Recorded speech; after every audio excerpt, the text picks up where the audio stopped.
نمونے آپ کے سامنے رکھتا، لیکن چیزہ چیزہ آپ کی سیرت کو میں نے آپ کے سامنے رکھا ہے۔ عشق رسول کا حال یہ تھا، بارگاہ رسول کے ادب۔ مدینہ طیبہ جب جاتے تھے تو 3 دن سے زیادہ ٹھہرتے نہیں تھے، باہر چلے جاتے تھے۔ لوگ کہتے کہ لوگ فرصت لے کر مدینے میں آتے ہیں اور آپ 3 دن میں بھاگ جاتے ہیں۔ ہر بار یہی ہوتا تھا، کیا اتنے بھی ضروری کام ہیں دنیاوی کہ آپ مدینے میں 3 دن سے زیادہ ٹھہرتے نہیں؟ امام اعظم ابو حنیفہ فرماتے تھے کہ یہ فطری تقاضا یہ ہے بشریت کا کہ میں جب بھی مدینے میں ہوتا ہوں تو وضو توڑتا نہیں، جب تک مدینے میں رہتا ہوں اپنی حاجات ضروریہ استنجا پخانے نہیں کرتا اور وضو کے ساتھ 3 دن رہتا ہوں۔ 3 دن سے زیادہ بشری تقاضا نہیں مانتا، اس لیے میں مدینے سے باہر چلا جاتا ہوں تاکہ اس مدینے کی زمین کا ادب برقرار رہے۔ یہ کمال کا ادب ہے، بارگاہ مصطفیٰ کا کمال کا ادب۔ 3 دن تک رہتے تھے لیکن وضو نہیں توڑتے تھے۔ میرے عزیزو، امام اعظم ابو حنیفہ رحمۃ اللہ تعالی علیہ کمال کا ادب، یہ بھی حضور اکرم صلی اللہ تعالی علیہ وسلم سے لگاؤ اتنا تھا، عشق اتنا تھا کہ اسی سے آپ اندازہ کریں کہ ایک بار آپ نے نعت لکھی حضور کی شان، یا سید السادات جئتک قاصدا ارجو رضاک واحتمی بحماک۔ یہ عربی میں قصیدہ لکھا اور کہا کہ سیدھے جا کر کے دربار رسول میں ہی سناؤں گا، کسی کو نہیں سنایا کہ حضور کو سناؤں گا۔ سفر کر کے مدینہ طیبہ پہنچے اور فجر کا وقت تھا، مسجد نبوی سے اذان ہو رہی تھی۔ سوچا وضو کر کے مسجد میں جاؤں، نماز پڑھ کر کے جب دربار کی حاضری ہوگی تو رسول پاک صلی اللہ علیہ وسلم کے روضے کے پاس میں اپنی لکھی ہوئی نعت سناؤں۔ مسجد میں جیسے ہی داخل ہوئے، مؤذن نے اذان ختم کیا اور اذان ختم کرنے کے بعد لوگوں کو متوجہ کر کے کہنے لگا کہ اے لوگوں سنو تھوڑی دیر مجھ سے اور کچھ باتیں۔ اور اس کے بعد وہ مؤذن وہیں کھڑے ہو کر کے میسنا پر کہنے لگا، یا سید السادات جئتک قاصدا ارجو رضاک واحتمی بحماک۔ پورا قصیدہ وہ گنگنانے لگا۔ امام اعظم ابو حنیفہ کے کان کھڑے ہو گئے، یہ اس کے لکھے ہوئے اشعار ہیں یا میرے لکھے ہوئے؟ اور میں نے لکھا، کسی کو نہیں بتایا، اس کو کیسے خبر ہوئی، اس کو کیسے پتا چلا؟ اس کے اشعار کے ختم ہونے کے بعد اس کو امام اعظم ابو حنیفہ نے پکڑا اور پوچھا، مؤذن رسول جو وہاں مسجد نبوی کا مؤذن ہے، پوچھا کیا یہ تمہارے لکھے ہوئے اشعار ہیں؟ اس نے کہا نہیں، میرے لکھے ہوئے اشعار نہیں۔ کہا کس کے ہیں؟ کہا یہ بھی پتہ نہیں۔ کس کے ہیں یہ پتہ نہیں۔ کہا تمہیں یاد کیسے ہو گئے؟ کہا کل رات میرا نصیبہ جاگا، میں رات کو سویا تھا، خواب میں میرے آقا تشریف لائے، رسول کریم صلی اللہ تعالی علیہ وسلم محفل میں موجود تھے، میں نے رسول پاک کی زبان سے یہ کلمات سنے، حضور گنگنا رہے تھے یا آپ کے دربار میں کوئی گنگنا رہا تھا۔ امام اعظم اتنا سنتے ہی غش کھا کر گر پڑے، بے ہوش ہو کر گر پڑے۔ کہا ابو حنیفہ کا یہ مقام ہے حضور کی بارگاہ میں کہ لکھا ہوا کلام پیش کرنے سے پہلے وہ سرور انبیاء خود ہی مجھے وہ کلام سنائیں۔ اس کے بعد دربار میں حاضری دیتے ہیں، ادب سے کہتے ہیں السلام علیکہ یا رسول اللہ، اے اللہ کے رسول آپ پر سلامتی ہو۔ حاضرین دربار کہتے ہیں قبر انور سے جواب آیا، وعلیک السلام یا امام المسلمین، مجھ پر بھی سلامتی ہو اے مسلمانوں کے امام۔ جس کو میرے آقا نے امام کہا ہو یقیناً اسے امام ہونے کا حق ہی ہے، اور حق ہی ہے کہ آپ کے نام کے ساتھ امام جڑا ہوا ہے۔ لوگ نام کم جانتے ہیں لیکن امام زیادہ جانتے ہیں۔ ہمارا وہ امام ہے امام اعظم ابو حنیفہ۔ ہر حنفی کو چاہیے کہ اپنے امام اعظم ابو حنیفہ کی سیرت کو پڑھے اور ان کی تاریخ کو یاد کرے۔ یہ آج ان کے عرس کی تقریب تھی، میں بڑا شکر گزار ہوں حماد میاں کا، اللہ تعالیٰ سلامت رکھے اس جگہ کو، یہاں آئے اور یہاں پر امام اعظم کی سیرت بیان ہوئی اور ان کا عرس پاک بھی ہوا۔ آخری جو بات میں عرض کر رہا ہوں وہ یہ ہے، امام اعظم ابو حنیفہ کے بارے میں نے کیا کہا، 7000 ختم قرآن اس جگہ پر کیے جہاں آپ دفن ہوئے، 1000 سے زیادہ شاگرد پیدا کیے، محدثین اور فقہاء، اور رات بھر کھڑے ہو کر کے عبادت کرتے تھے۔ 30 سال تک آپ نے عشاء کی وضو سے فجر کی نماز ادا کی۔ یہ آپ کے مقامات، اس کے باوجود اللہ اکبر، آپ کے ایک شاگرد ہیں حضرت مصعب، وہ کہتے ہیں کہ ایک رات عشاء کی نماز میں امام اعظم ابو حنیفہ حاضر ہوئے، قاری قرآن امام جو ہے تلاوت کر رہا تھا اذا زلزلت الارض زلزالہا. جیسے ہی یہ سورہ تلاوت ہوئی امام اعظم اتنا رونے لگ گئے، اتنا. اس میں قیامت کا منظر بیان کیا گیا ہے، جب زمین تھر تھرائے گی جیسا اس کا تھر تھرانا رکھا ہے، وہ اپنے اندر کی ساری چیزیں نکال کر باہر کرے گی، جو کچھ اس کے پیٹ میں رکھا ہے زمین سب اگلے گی. اور پھر یہ قیامت کا منظر جو اس سورے میں ہے، یہ سنتے ہی امام اعظم ابو حنیفہ نماز کے بعد اتنا روئے کہ آپ کے داڑھی سے آنسوؤں کے قطرے گرنے لگے.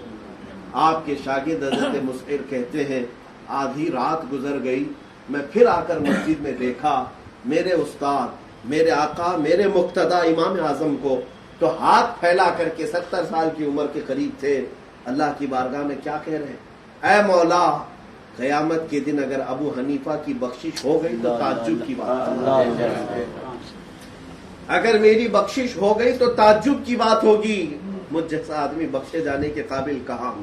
اور پھر یہ کہتے ہیں اے اللہ ابو حنیفہ کے پاس سوائے سفید داڑھی کے کچھ بھی نہیں، اور تو نے فرمایا ہے سفید داڑھی والے کو عذاب دینے میں مجھے حیا آتی ہے، مولا تو ابو حنیفہ کی سفید داڑھی کو دیکھ کر اسے بخش دینا. یہ کہتے کہتے روتے جاتے تھے. سنو اے مسلمانوں، ہمارے پاس کچھ بھی نہیں اعمال نیکیاں کچھ نہیں کیا آج تک، اور سینہ تان کر کے گھوم رہے ہیں. ہمیں پتا ہے ہماری قبر کی تاریکی کیا کرنے والی ہے، ہمارے حشر کے میدان میں ہمارے ساتھ کیا ہونے والا اندازہ ہے. ہم نے گناہوں کا بوجھ اپنے کندھے پر اتنا لادا ہوا ہے، ہمیں اندازہ بھی نہیں کہ جب یہ ہمارے اوپر لادا جائے گا قیامت کے دن سر اٹھانے کے قابل نہیں. ان علماء، ان مشائخ کو دیکھو، پہاڑ ہیں ان کے پاس نیکیوں کے، لیکن بارگاہ الہی میں رونا ایسا تھا اور اپنی عاجزی اور انکساری ایسی تھی کہ رحمان کی بارگاہ میں ہمیشہ گڑ گڑاتے تھے. اس لیے ہمیں یہ چاہیے ہمارے امام کی اقتداء میں، چاہے تم کسی بھی مقام پر پہنچے ہو، بارگاہ مولا میں رونا مت چھوڑنا، اور اس سے ہمیشہ یہ کہنا کہ اے اللہ میں اپنی عبادتوں کے بل بوتے کچھ نہیں کر پاؤں گا، اور صرف اگر نیکیوں کی بات آئے گی تو قیامت کے دن میں نکل نہیں پاؤں گا یا کسی امتحان سے گزر نہیں پاؤں گا. صرف اور صرف ایک آس ہے مولا، میرے عمل سے نہیں، صرف تیرے فضل سے بخشا جا سکتا ہوں، صرف تیرے فضل سے بخشا جا سکتا ہوں. اسی امید پر جیو بھی، اور یہی اللہ کی بارگاہ میں کہتے بھی رہو مولا میں اپنے عمل کے بدولت نہیں، تیرے فضل کی بدولت بخشا جا سکتا ہوں. اللہ کریم ہمیں کہنے سننے سے زیادہ عمل کی توفیق. امام اعظم ابو حنیفہ رضی اللہ تعالیٰ عنہ کی تربت انور پر مولا کروڑوں سلام نازل فرمائے، اور ان کی محبت مولا ہم سب کے سینوں میں جاگزی فرمائے. اللہ کی بارگاہ میں صرف اتنی التجا ہے مولا، آج تیرے اس محبوب ولی کامل کے صدقے و توسل کل قیامت کے دن جب ہمیں اٹھانا تو ہمارے امام کے ساتھ ہمیں اٹھانا، ان کی جماعت میں ہمارا حشر فرما. مولا کریم ہم سب کو ان کے تقوی کی جھلک عطا فرما. اے رب ذوالجلال اس جگہ پہ تو امن و امان عطا فرما، خیر و برکت کا نزول فرما. وصلی اللہ تعالی علی خیر خلق محمد وآلہ واصحابہ اجمعین برحمتک یا ارحم الراحمین.